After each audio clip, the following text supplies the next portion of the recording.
Bismillah, salatu salam ala rasulillahi sallallahu alayhi wa sallam.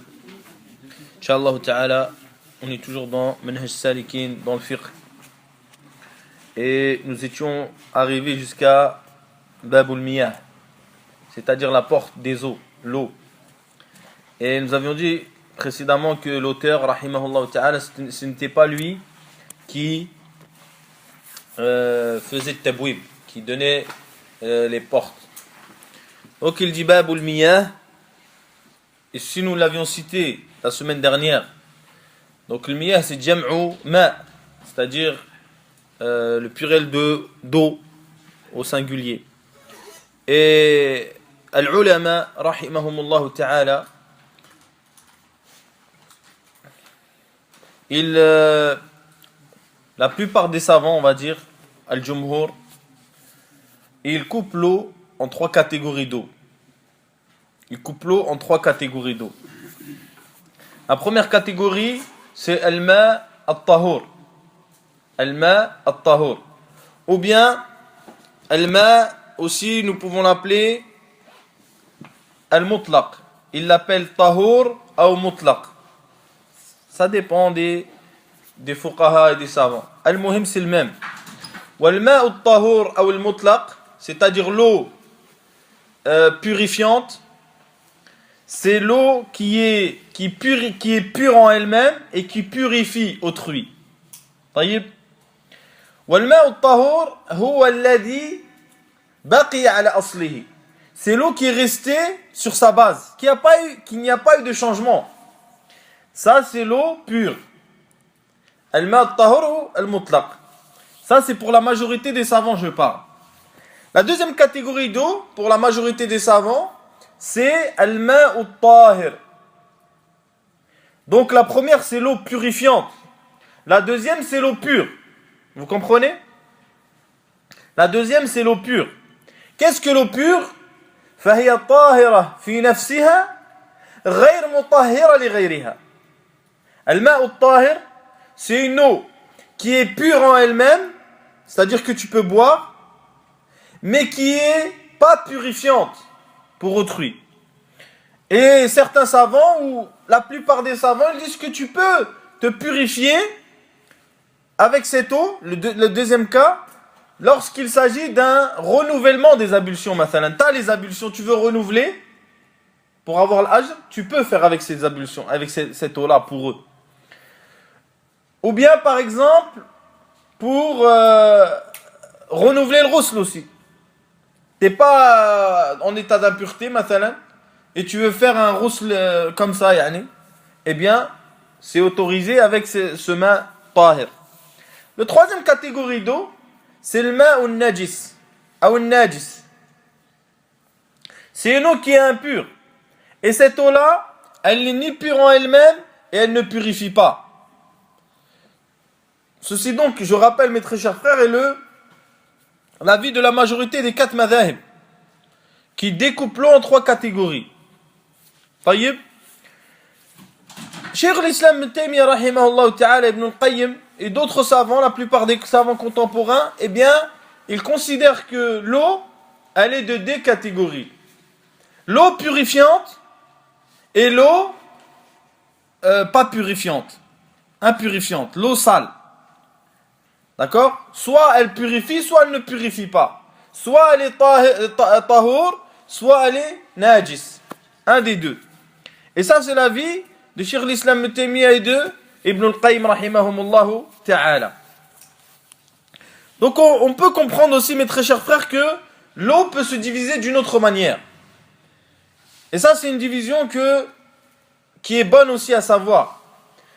Eh bien, il y a l'eau al-mutlaq. Al-ma'u al-mutlaq, comme j'ai dit au départ. L'eau générale. C'est-à-dire, c'est toute eau qui est descendue des cieux, l'eau de la mer, l'eau qui est dans les puits, etc. On va l'appeler le ma' al-mutlaq, celui-là. Et il y a la deuxième catégorie, al-ma'u al-muqayyad. C'est-à-dire l'eau qui est particularisée. Dans le sens où elle a été mélangée à autre chose. Et l'eau peut être mélangée qu'à deux choses. Soit elle est mélangée à une chose pure, soit elle est mélangée à une chose impure. Dans le cas où elle est mélangée à une chose pure, et que cette chose pure lui a enlevé son nom. Et vous comprenez quand je dis enlever son nom? C'est-à-dire qu'on ne peut plus appeler cette chose-là de l'eau. Comme par exemple un thé. Un thé, 90% ou même 100%, c'est du thé. C'est de l'eau, pardon. Il y a la couleur du thé qui se met dans l'eau. Est-ce que nous pouvons appeler ça de l'eau? Non. Donc cette eau-là n'est plus une eau tahour, qu'on peut utiliser mutlaq, qu'on peut utiliser pour les ablutions. Le café, pareil. Ma ou za'afran, l'eau qui est mélangée, l'eau de fleurs, d'oranger. Est-ce que c'est de l'eau? Oui. Le fait que ça soit udifat ila ghayriha, hatta la yutlaqu alayha annaha ma, asbahat la yajuz at-tatahhuru biha. Donc le fait qu'on l'a accompagné d'une autre chose et que son nom, on ne peut plus l'appeler de l'eau mutlaqan, générale, mais on est obligé de dire que c'est de l'eau de fleurs ou de l'eau de za'afran, et bien à ce moment-là, cette eau-là n'est plus une eau qui est autorisée pour purifier la personne. Taïb. Est-ce qu'on dit que c'est de l'eau impure? Non, c'est de l'eau pure. Si la personne y prend de l'eau de fleur d'oranger, il boit. Mais il ne peut pas l'utiliser pour se purifier. Donc cette eau-là, elle ne rentre même pas dans le cadre, en fait, de la purification. Vous comprenez ce que je veux dire? On ne peut plus l'appeler de l'eau, en vérité. Soit c'est du café, soit c'est du thé, soit c'est de l'eau de fleur d'oranger, soit c'est de l'eau de za'afran, etc. Cette eau-là n'a plus ce nom-là. Le deuxième mélange qui peut se faire avec une eau pure, c'est quoi? Si on a dit que c'était une chose qui est pure, elle se mélange à de l'eau pure, eh bien ça peut donner du café, du thé, etc. La deuxième chose, c'est qu'on mélange de l'eau pure avec une chose qui est impure. Vous comprenez? Avec une chose qui est impure. Ça, on est toujours dans le mal muqayyad. Alors le fait de le mélanger avec de l'eau impure, l'eau devient impure. L'eau devient impure. Car le mélange, c'est-à-dire que l'apparition dans cette eau, le changement de cette eau a mené à retirer la purification de cette eau. Donc cette eau est considérée comme étant une eau qui est impure. Comme étant une eau qui est impure. Hein? L'eau pure qui est mélangée, on peut faire l'eau d'eau avec? Qui est mélangée avec quoi? Avec une chose pure. Quoi?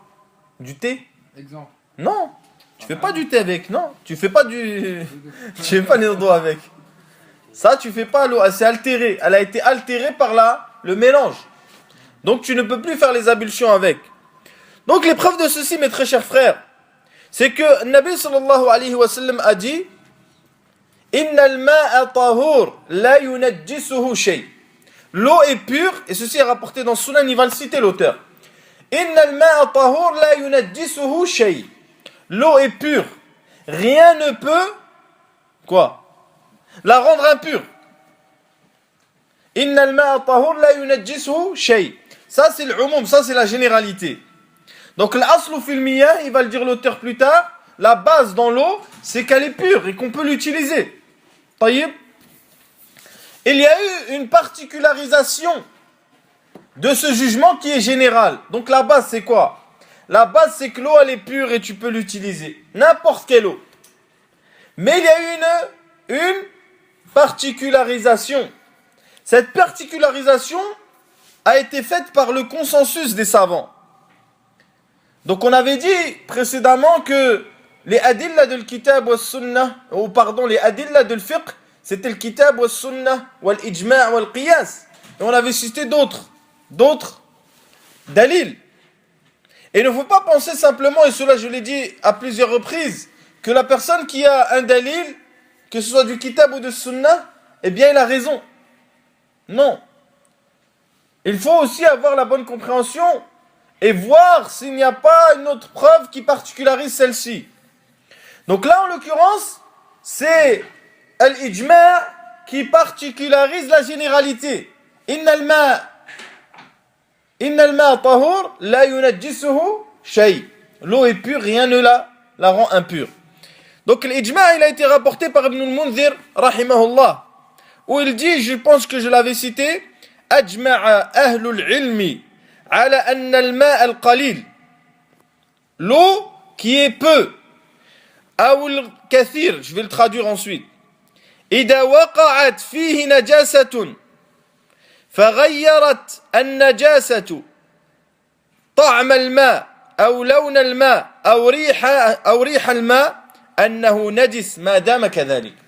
Donc il dit, lui, il y a le consensus des savants sur le fait que l'eau, qu'elle soit d'une grande quantité ou d'une petite quantité, s'il y a une impureté qui est tombée dedans, et que cette impureté a mené au changement de cette eau, que ce soit l'odeur, le goût ou la couleur, eh bien cette eau est considérée comme étant impure, et que cette eau ne peut plus être utilisée. Donc l'ibratu, idhan al-ibra, c'est quoi l'ibra? Hein? La leçon, elle est sur terrier. Al-ibratu bit-terrier. La leçon, c'est par le changement. Tant que l'eau n'est pas changée, eh bien, lam tuslab tahuriyatil ma. Tant que l'eau n'a pas été changée, eh bien, on ne peut pas lui retirer sa fonction de purifier. Sa fonction de purifier. Donc, on a dit cela, wallahu ta'ala a'lam, je pense déjà. Donc, il dit l'auteur, rahimahullah ta'ala, wa taharatu naw'an. Et ceci, nous l'avions cité. أحدهما طهارة بالماء أو الطهارة بالماء وهي الأصل. Donc il dit la purification de deux catégories. La première, c'est la purification avec l'eau, et ceci est la base. C'est-à-dire l'homme, à la base, il doit se purifier avec de l'eau. Il ne se purifie pas avec al-fara' et il laisse la base. Donc Allah Azza wa Jalla dit, subhanahu wa ta'ala, pour prouver cette règle, il dit أَوْلَا مَسْتُمُ النِّسَاءَ فَلَمْ تَجِدُوا مَاءً فَلَمْ تَجِدُوا مَاءً فَتَيَمَّمُوا. Donc il dit dans le verset des ablutions, il dit, si vous ne trouvez pas d'eau, faites al-fara' qui est أو البدل qui est at-tayammum, qui est le fait de se purifier avec la purification sèche, ils appellent ça. La purification sèche. Donc l'aslu, la base, c'est de se purifier avec de l'eau. Ensuite, la personne, s'il ne trouve pas d'eau, et ceci va être expliqué clairement lorsqu'on arrivera à Bab Tayammum, eh bien il purifie avec l'ablution sèche qui est at-tayammum. Il dit l'auteur, فَكُلُّ مَا نَزَلَ مِنَ السَّمَاءِ أَوْ نَبَعَ مِنَ الْأَرْضِ. Regardez, là, maintenant il explique l'eau pure. Qu'est-ce que c'est l'eau pure? L'eau mutlaq. Il dit فَكُلُّ مَا نَزَلَ مِنَ السَّمَاءِ أَوْ نَبَعَ مِنَ الْأَرْضِ. Toute eau qui est descendue des cieux ou qui est sortie de la terre, فَهُوَ طَهُورٌ يُطَهِّرُ مِنَ الْأَحْدَاثِ وَالْأَخْبَاثِ. C'est-à-dire qu'il dit tout ce qui est sorti, descendu des cieux et sorti de la terre est pur. Il purifie de l'hadath. C'est-à-dire le hadath, c'est quoi? C'est le wasf al-qa'im alladhi yamna'u mina salat wa nahwiha. Donc c'est le qualificatif ou le descriptif qui empêche de faire la prière. Yarfa'u al-hadath wa yuzilu al-akhbath. Et il enlève l'impurification, c'est-à-dire l'urine ou bien autre chose. وَلَوْ تَغَيَّرَ, écoute, وَلَوْ تَغَيَّرَ لَوْنُهُ أَوْ طَعْمُهُ أَوْ رِيحُهُ بِشَيْءٍ طَاهِرٍ.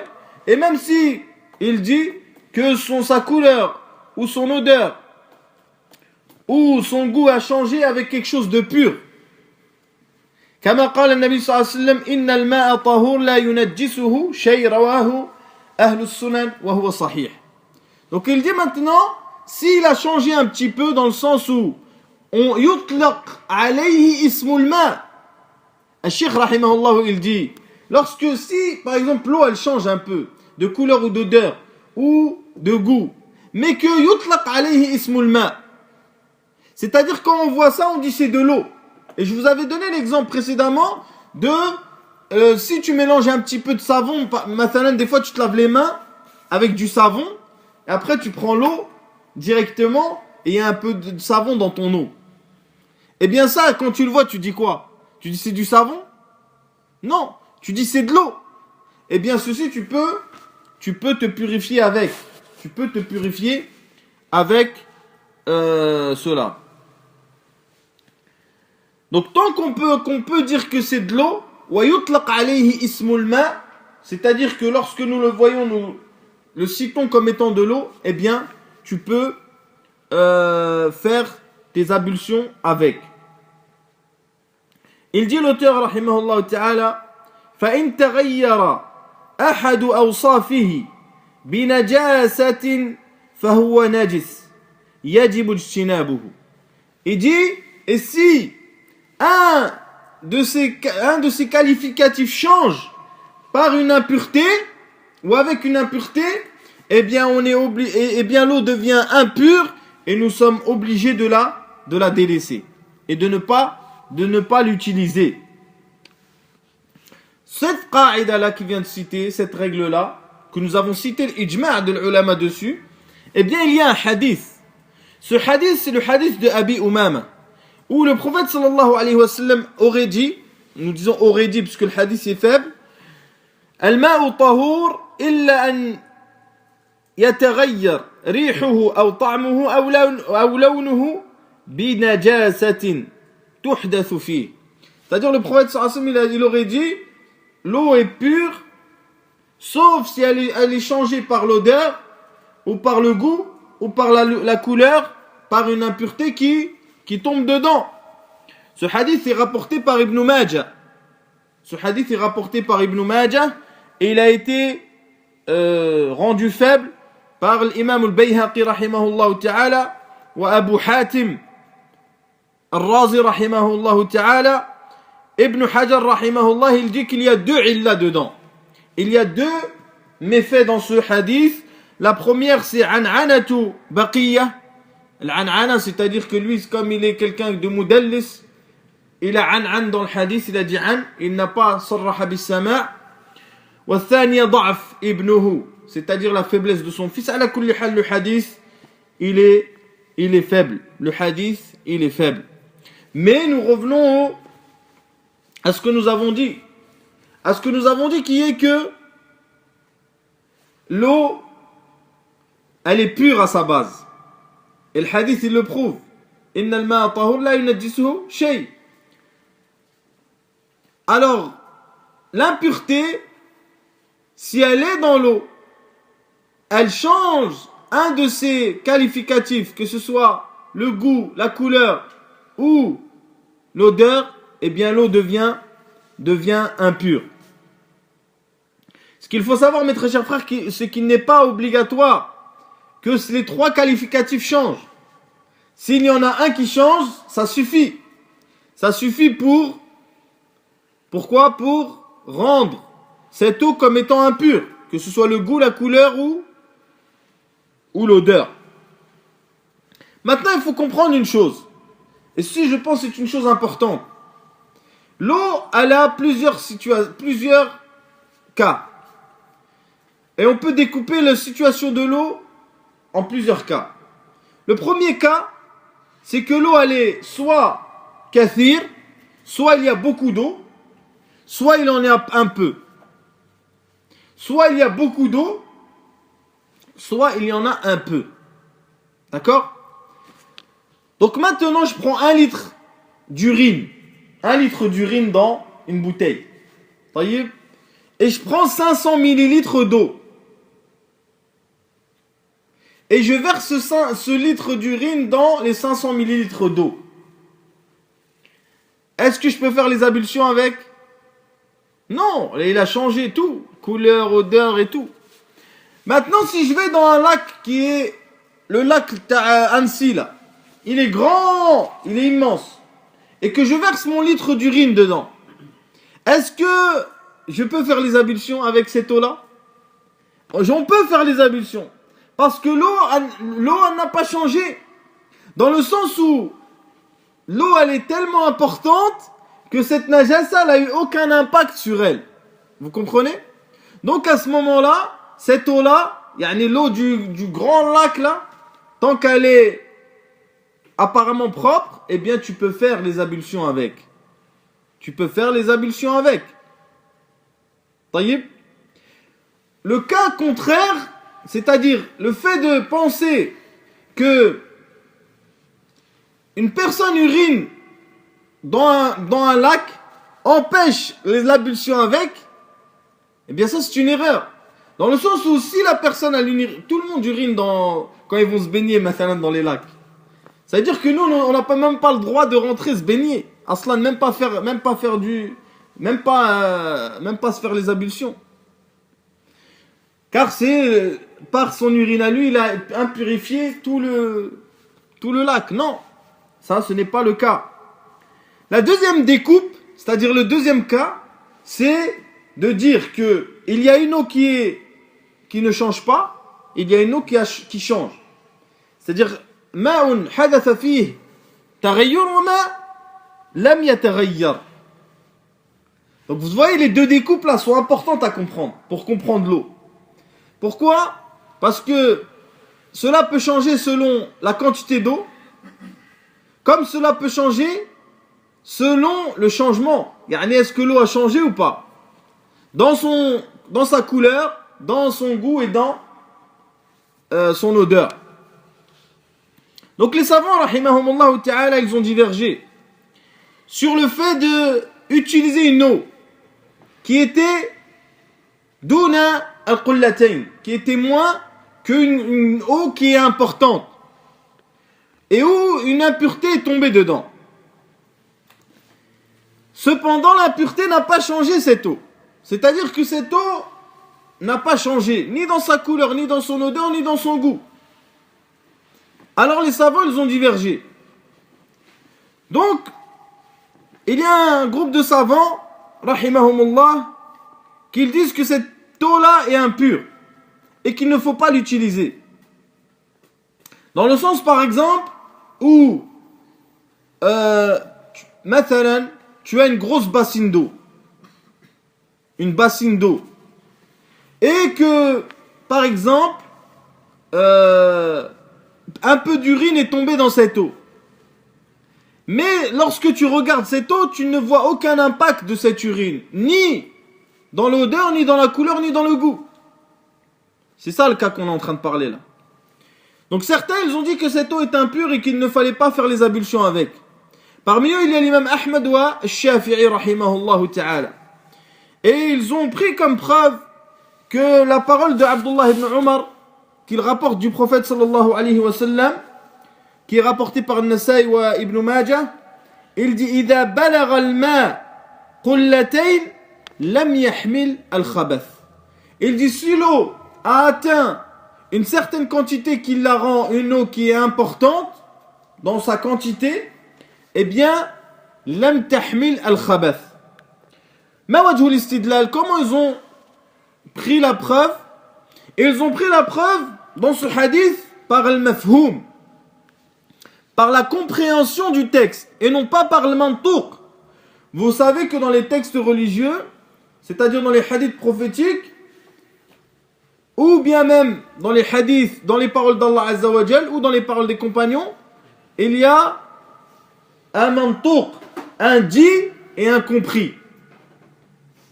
Ce qui est dit et ce qui est compris. Donc ici, le prophète sallallahu alayhi wa sallam dit, si l'eau a atteint une certaine quantité, eh bien elle ne peut plus être impure. Lam tahmil al-khabath. C'est-à-dire par exemple quelqu'un, il va dans un lac, il urine tout seul, qu'est-ce qu'il y a? Le lac, on voit l'impact de l'urine dedans? On ne voit pas. Donc il dit lam yahmil al-khabath. Donc ils ont pris comme preuve le mafhoum, la compréhension. C'est-à-dire quoi? Tout ce qui est en dessous de qullatayn, c'est-à-dire toute eau qui est moindre, qui est pas importante, elle peut prendre l'impureté. C'est-à-dire s'il y a une impureté dedans, eh bien on va voir directement qu'il y a une impureté. Ça c'est le premier avis. Le deuxième avis qui est l'avis de Malik et Abu Hanifa, où il dit que l'eau elle n'est pas impure et elle est pure. L'eau, elle est pure. Et c'est l'avis de l'imam Sa'di rahimahullah aussi, entre autres. Nous le comprenons par ces paroles. Ils les ont pris comme dalil le hadith qu'il a cité lui-même rahimahullah, le hadith d'Abi Sa'id al-Khudri, Inna al-ma'a tahur la yunajjisuhu shay. Donc ici il dit, le prophète sallallahu alayhi wa sallam, l'eau est pure, rien ne la rend impure. Dans le sens où il faut revenir à quoi? Il faut revenir au tarsis de l'ijma', c'est-à-dire à la particularisation du consensus des savants pour comprendre. Ça ne veut pas dire que l'eau, elle ne peut pas être impure, c'est pas ça que ça veut dire. Ça veut dire que sa base, c'est qu'elle est pure. Et que tant qu'elle est comme sa base, c'est-à-dire qu'elle n'a pas changé, elle est pure. Et qu'il faut la considérer comme étant pure. Vous comprenez? Et ceci est valable aussi pour l'eau qui est importante. Nous disons pas que l'eau importante reste toujours pure. Ça ne veut pas dire ça le premier hadith qu'on a cité. إذا بلغ الماء قلتين لم يحمل الخبث. Ça ne veut pas dire que l'eau qui a dépassé un lac, ça ne veut pas dire qu'il ne peut pas être impur. C'est pas ça que ça veut dire. Ça veut dire que, par exemple, je vous donne un exemple. Si un lac, on ramène des bennes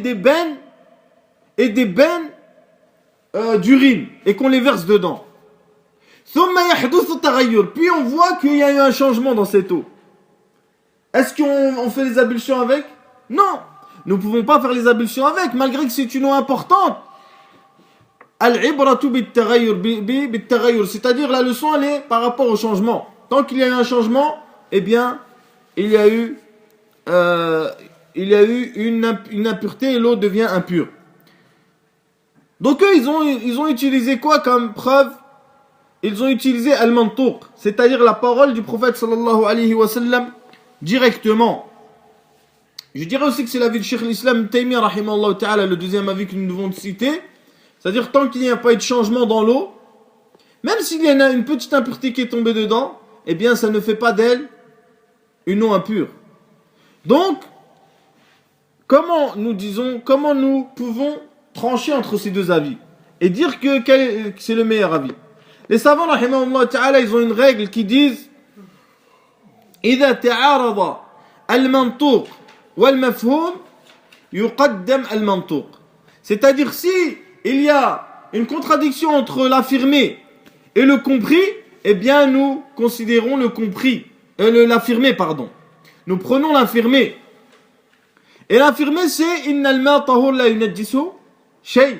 إذن الصحيح et l'avis le plus solide dans cette parole-là, c'est que l'eau, elle reste pure tant qu'elle n'a pas changé.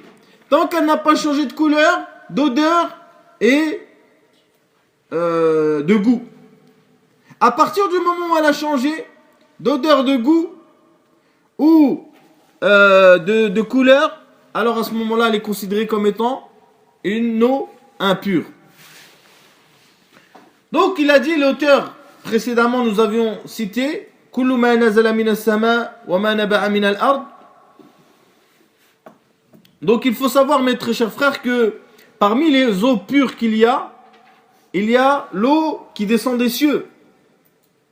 Allah Azza wa Jalla a dit wa anzalna min as-sama ma'an tahura. Nous avons fait descendre des cieux de l'eau pure. Il y a l'eau aussi qui est dans les fleuves et dans les mers, la mer, comme il a été rapporté dans Sunan Abi Daoud, al-hillu maytatuh, at-tahur ma'uhu wal-hillu maytatuh. C'est-à-dire le pur son eau, en parlant de la mer, et l'autorisé ou le halal, le mayta, c'est-à-dire le poisson qui est mort, etc. Donc c'est pour ça, mes très chers frères, que l'eau, il y a plusieurs catégories d'eau qui est pure. Ce qui sort des puits aussi. L'eau qui sort des puits. La neige aussi. C'est de l'eau pure avec lesquelles nous pouvons faire les ablutions. C'est-à-dire tous les trucs qui sont baqi ala aslihi, ce qui est resté sur sa base et qui n'a pas changé, eh bien c'est de l'eau pure que nous pouvons utiliser. Il dit l'auteur rahimahullah wal aslu fil ashya'i at-taharatu wal ibaha.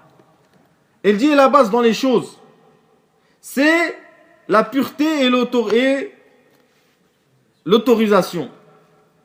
Allah Azza wa Jalla a dit Huwa alladhi khalaqa lakum ma fil ardi jami'an min.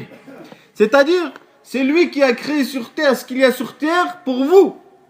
Fal aslu fil ashya, la base dans les choses mondaines, c'est qu'elles sont pures et qu'elles sont autorisées jusqu'à ce que tu amènes la preuve de son interdiction et de son impureté. Taïb. Jusqu'à ce que tu amènes la preuve de son interdiction et de son impureté. Donc là, il parle de l'eau. Donc moi, maintenant, tu me ramènes une eau. Il y a un peu d'impureté dedans qui est tombé, mais rien n'a changé. Donc c'est quoi l'asl? C'est quoi la base? La base, c'est qu'elle est pure et qu'elle est utilisable. Toi, tu me dis non, elle n'est pas pure, elle n'est pas utilisable. Qu'est-ce que tu dois faire? Tu dois rapporter la preuve de te dire que cette eau-là est impure et qu'elle n'est pas utilisable. Taïb. Donc c'est pour ça, mes très chers frères, que al-aslu fil ashya al-ibaha wal-hil wat-tahara. Ça, c'est dans les choses mondaines et les choses de ce bas monde. En ce qui concerne les choses de l'au-delà, c'est-à-dire l'adoration et la pratique religieuse, al-aslu fiha al-man'. Al-aslu fil ibadat al-man'u. C'est-à-dire que la base dans les adorations, c'est l'interdit. C'est-à-dire que tu n'as pas le droit de faire qu'avec une preuve. Et si tu fais, c'est que tu as une preuve. Taïb. Alors que dans la nourriture, dans l'eau, dans les choses de ce bas monde, tout est autorisé. Sauf ce qui a été interdit. Dans les adorations, tout est interdit, sauf ce qui a été légiféré. Et c'est pour ça que vous connaissez tous le hadith de Aïcha radiyallahu ta'ala anha qui est rapporté dans Sahih Muslim ou al-Bukhari, où il dit Man amila amalan laysa alayhi amruna fahuwa rad. Celui qui fait une action où nous n'avons pas mis notre ordre, eh bien cette action sera rejetée. Donc il a dit al-aslu fil ashya at-tahara wal-ibaha. Donc c'est-à-dire que la base dans l'eau, c'est qu'elle est pure et qu'elle est utilisable. Il y a une autre mas'ala à laquelle je voulais parler brièvement, c'est l'eau, al-ma' al-musta'mal. Ou fadlu al-mar'ati. C'est-à-dire, al-ma' al-musta'mal, c'est-à-dire c'est l'eau qui a été utilisée. Wa fadlu al-mar'a, c'est l'eau qui a été utilisée par la femme et qui est restée un peu. Des fois, par exemple, chez certaines personnes, ils ont un petit seau pour faire les ablutions. Donc là, la femme, elle vient, elle fait les ablutions avant l'homme. Ensuite, il reste de l'eau dedans. Est-ce que l'homme, il jette et il prend de l'eau ou il peut faire ses ablutions avec cette eau-là? Ça, c'est une mas'ala où il y a eu une divergence entre les savants sur est-ce que tu as le droit d'utiliser al-ma' al-musta'mal ou al-ma' al-musta'mal, c'est l'eau qui a coulé sur un adou. C'est l'eau qui a coulé sur un membre. C'est-à-dire, maintenant, moi, j'ai un seau. J'ai une bassine où je me douche. Et c'était ça l'asl avant. C'était comme ça que ça se passait. Il n'y avait pas de trou dans la baignoire, l'eau à part et tout ça. Donc, on a une bassine. Je me lave dedans. Je prends l'eau et je me lave. D'accord? L'eau, elle est restée dans la bassine. Mes pieds, ils sont dans l'eau. Et vous connaissez tous le hadith dans Sahih al-Bukhari où le prophète sallallahu alayhi wa sallam a fait le rousl et il n'a pas lavé ses pieds. Car ses pieds étaient dans l'eau. Donc ensuite, il est sorti. Et il a lavé ses pieds hors de l'eau. Donc le muhim, c'est de dire que la bassine, il y a de l'eau dedans. Est-ce qu'une personne peut venir après et se laver avec cette eau-là? Dans le sens où, moi, j'ai fait le rousl, l'eau, elle est tombée sur mon corps, elle est tombée directement dans la bassine. C'est pas une eau sale, où là, ils disent. L'eau, elle est tombée dans la bassine. Est-ce que je peux récupérer cette eau et me laver avec? Yani faire le rousl. Et ça, il l'appelle ulama al-ma' al-musta'mal. Al-fadl, c'est ce que je vous ai dit précédemment. C'est l'eau qui est restée après que la personne ait fait ses ablutions. Donc, il faut savoir qu'il y a une divergence entre les savants sur ce sujet et que certains savants disent qu'il est interdit strictement d'utiliser cette eau, que ce soit fadlul mar'ati, ou bien que ce soit al-ma al-musta'mal, que ce soit l'eau qui est restée de la femme qu'elle a utilisée, ou bien l'eau qui a coulé sur les membres. Et le Hanabila même, les Hanbalites, ils ont ramené une mas'ala encore plus folle, on va dire, plus folle. C'est que al-ma alladhi khalat bihi al-mar'a la yajuz isti'maluhu. C'est-à-dire l'eau avec al-ma alladhi khalat bihi al-mar'a, c'est-à-dire l'eau que la femme est restée seule avec, eh bien elle n'a pas le droit de l'utiliser. On n'a pas le droit de l'utiliser. Donc ça, il n'y a pas de preuve là-dessus. Mais le premier avis, c'est de dire la yajuz mutlaqan, d'utiliser ni fadl al-mar'a ni al-ma al-musta'mal. Le deuxième avis, c'est qu'il est autorisé d'utiliser cette eau sans aucune restriction. D'accord? Et le troisième avis, c'est que tu peux utiliser cette eau si tu ne trouves pas une autre eau. Allez, si tu as trouvé une autre eau, eh bien cette eau-là, tu la laisses. Mais si tu n'as pas trouvé une autre eau, eh bien tu utilises cette eau qui est là. Donc ceux qui ont dit que c'était interdit, puisqu'on remarque ici qu'il y a il y a deux avis. Le premier qui est interdit à la tôle, et le deuxième qui dit c'est autorisé, et le troisième qui dit autorisé mais c'est autorisé. Donc le premier avis, ils ont construit leurs paroles sur le hadith de l'Hakam ibn Amr al-Ghifari, où il dit, ce hadith est rapporté par As-Sunan al-Arba'a, par Nasai, Tirmidhi, Ibn Majah et Abu Daoud. Il dit Naha ay Nabi sallallahu alayhi wa sallam an yatawadda ou an yatawadda ar-rajul bi fadli tahur al-mar'a. Donc il dit, le prophète sallallahu alayhi wa sallam a interdit de faire les ablutions avec ce qui reste de l'eau de la femme, de l'eau qu'elle a utilisée. Donc ils ont utilisé ce hadith là aussi pour al-musta'mal, l'eau qui a été utilisée qui coule, min babi awla. Donc ce hadith là est rapporté par les quatre et par l'imam Ahmad aussi. Tayyib, ce hadith là a été authentifié par Sheikh al-Albani. Je cite ça vous verrez pourquoi, incha'Allah. Le deuxième avis, celui qui dit que c'est autorisé, ils utilisent le hadith, plusieurs hadiths. Parmi eux, hadith Ibn Abbas. أن النبي صلى الله عليه وسلم كان يغتسل بفضل ميمونة. وهذا الحديث رواه مسلم. Il dit que le prophète sallallahu alayhi wa sallam, Ibn Abbas, faisait son ghusl, c'est-à-dire il faisait ses grandes ablutions avec ce qui restait de l'eau qu'avait utilisé sa femme Maïmouna. Taïb, ça c'est un hadith. Deuxième hadith, c'est un hadith aussi qui est rapporté dans les recueils authentiques, où le prophète sallallahu alayhi wa sallam faisait sa grande ablution avec Maïmouna, ou avec une autre de ses femmes.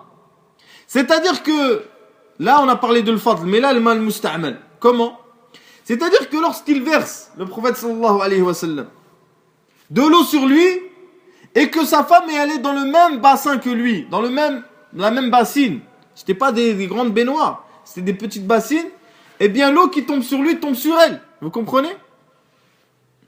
Et ceci aussi est rapporté dans les recueils authentiques. Mafhou? Donc, comment faisons-nous? Eh bien, le hadith que nous avons rapporté de Hakam ibn Amr al-Ghifari, qui a été authentifié par Sheikh al-Albani, je rappelle, a été rendu faible par un groupe de savants. Parmi eux, Al-Bukhari, rahimahullah ta'ala.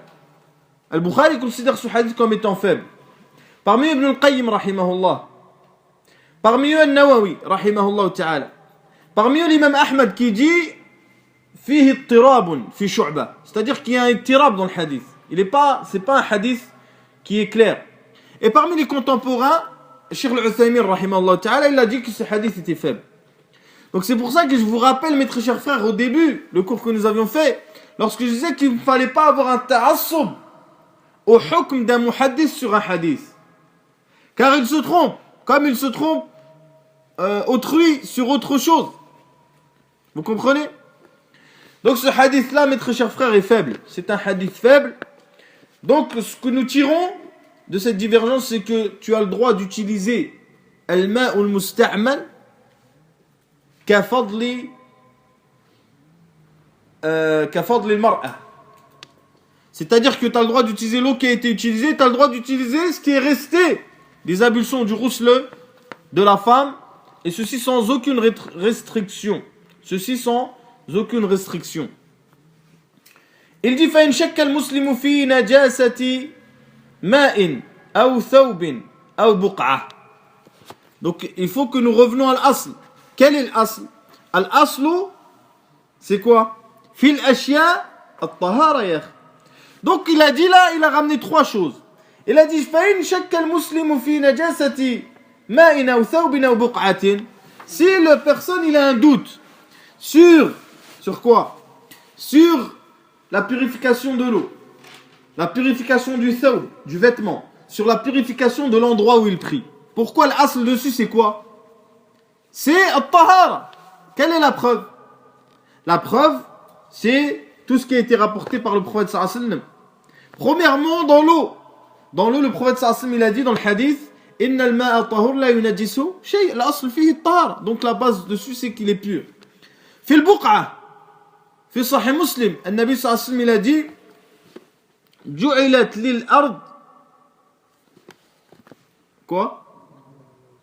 Masjidan wa tahura. On a fait pour moi la terre mosquée et pure. Hadith Muslim. Al-thiyab, sur le vêtement. Sur le vêtement, eh bien les compagnons du prophète sallallahu alayhi wa sallam, eh bien se vêtissaient des vêtements qui étaient faits par les kuffars.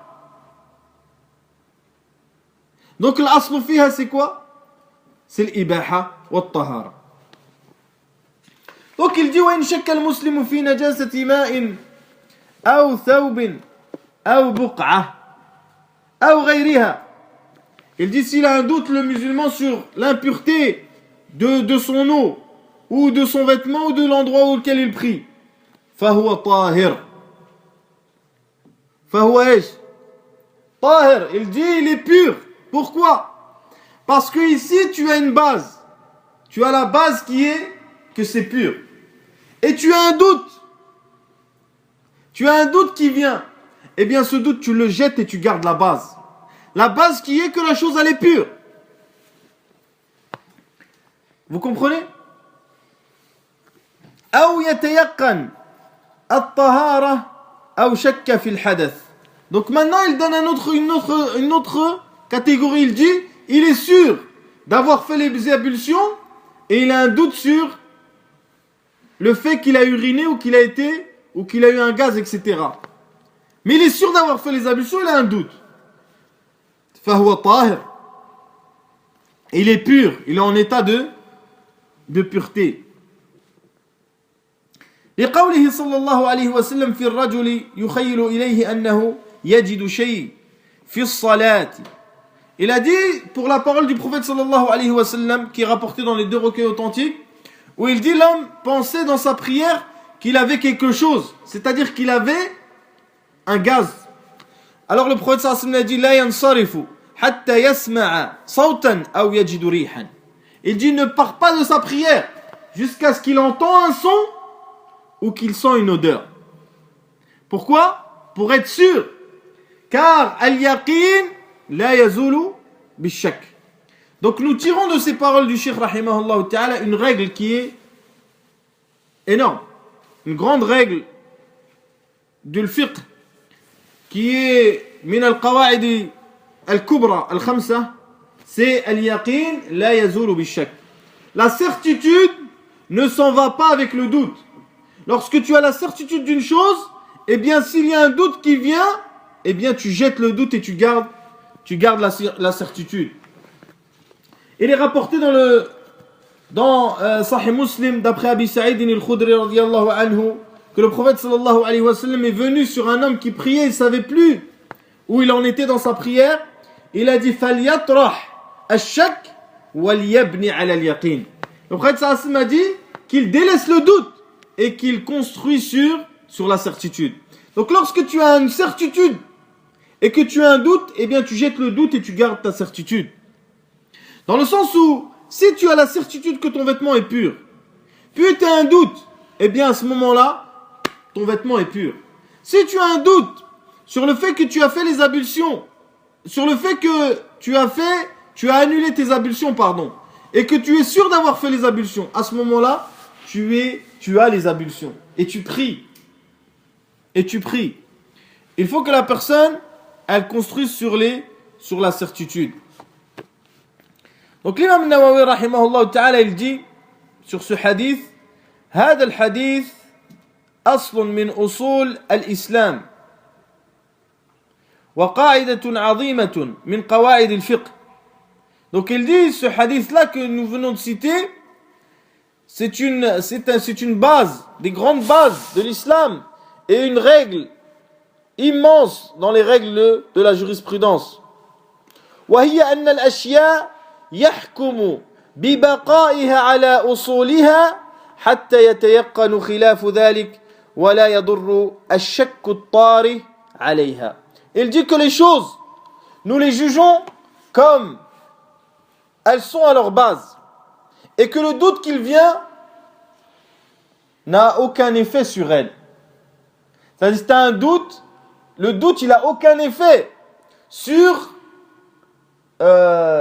cette chose-là qui est à la base pure et autorisée. Jusqu'à ce qu'on ait la certitude de son contraire. C'est-à-dire jusqu'à qu'il y ait une autre certitude qui vient confirmer l'annulation. Par exemple, moi, j'ai fait les ablutions chez moi à Dhuhr. Je suis sûr que j'ai fait les ablutions. J'arrive à l'Asr, j'ai un doute. Est-ce que j'ai annulé mes ablutions? Eh bien non, je suis pur. Je prie, normal. Je ne fais pas les ablutions. Maintenant, j'ai une certitude, une autre certitude qui vient. J'ai deux certitudes maintenant. J'ai la certitude d'avoir fait les ablutions pour Dhuhr et j'ai la certitude d'avoir annulé mes ablutions avant l'Asr. Qu'est-ce que je fais là? Je fais la prière? Non, la personne il fait ses ablutions. La personne il fait ses ablutions. Il dit Cheikh l'Islam Taymi rahimahullah ta'ala en relation avec cette règle aussi, il dit al-ihtiyatu bimujarrad ash-shakk في أمور المياه ليس مستحبا ولا مشروعا بل إن المشروع أن يبقى الأمر على الاستصحاب. Il dit d'être prudent avec le doute, d'être prudent seulement avec le doute, en particulier dans ce qui est en relation avec l'eau, n'est pas recommandé. N'est même pas légiféré. Et le légiférer, ce qui est légiféré, c'est que la chose reste sur sa base. C'est ça qui est légiféré. Tu vois, c'est pour ça que tu vois beaucoup de gens qui tombent malades à cause de l'waswasa. C'est-à-dire, ils ont l'waswas. Ils deviennent ouf. Oh, j'ai fait ci, j'ai pas les ablutions, j'ai pas ci. Après, il délaisse la prière, il délaisse les ablutions, il délaisse tout. Là, il est sûr qu'il a rien après. Mais avant... Donc il dit, cette règle elle est très importante. Al-yaqin la yazulu bi-shak. On tire aussi al-aslu fil ashya al-ibaha. Regardez, nous avons pris trois règles. Al-aslu fil ashya al-ibaha, al-aslu fil ibadat al-mana', et ensuite al-yaqin la yazulu bi-shak. Donc, la base dans les choses, c'est l'autorisation et la pureté. La base dans les adorations, c'est l'interdit. Et la certitude ne s'en va pas avec le doute. Donc, il faut savoir une chose, mes très chers frères, c'est que ce doute-là, il n'est pas uniquement dans l'eau et dans les ablutions, et dans al-buqa et dans thawb, mais qu'il est en relation avec toutes les choses de ce bas monde. Et toutes les choses de din que nous vivons. Donc il dit l'imam Nawawi rahimahullah ta'ala la farqa bayna husul hada ash-shak fi nafs as-salat wa husulihi kharijaha. Donc il dit que il n'y a pas de doute, il n'y a pas de différence entre le doute lorsqu'il est dans la prière ou hors de la prière, dans le sens où, c'est-à-dire qu'il englobe toutes les choses. Si par exemple quelqu'un, il s'est marié avec une femme, puis il a douté sur le fait qu'il est divorcé. Est-ce qu'il y a divorce? Non, car les choses elles restent sur leur base qui est al-yaqin. Wal-yaqin la yazulu bil-shak. Vous comprenez? Donc la certitude ne part pas avec le doute. C'est pour cela que des fois des gens, ils disent des choses mais ils ne sont pas divorcés, ils pensent qu'il a divorcé lui. Il est dans le doute. Alors qu'il revient à la base, qui est que l'yaqin la yazulu bil-shak. Si maintenant par exemple il a la certitude qu'il a annulé ses ablutions, ou que son vêtement est sale, ou que l'endroit sur lequel il va prier est sale, eh bien à ce moment-là, bi-ijma' al-muslimin, avec le consensus de tous les musulmans, il doit refaire ses ablutions et purifier son vêtement et purifier l'endroit dans lequel il fait sa prière. Ensuite il dit, Babul Aniyah, Inch'Allah ta'ala, nous ferons ça la semaine prochaine. Subhanakallah wa bihamdik, shalla la ilaha illa anta astaghfiruka wa atubu ilayk.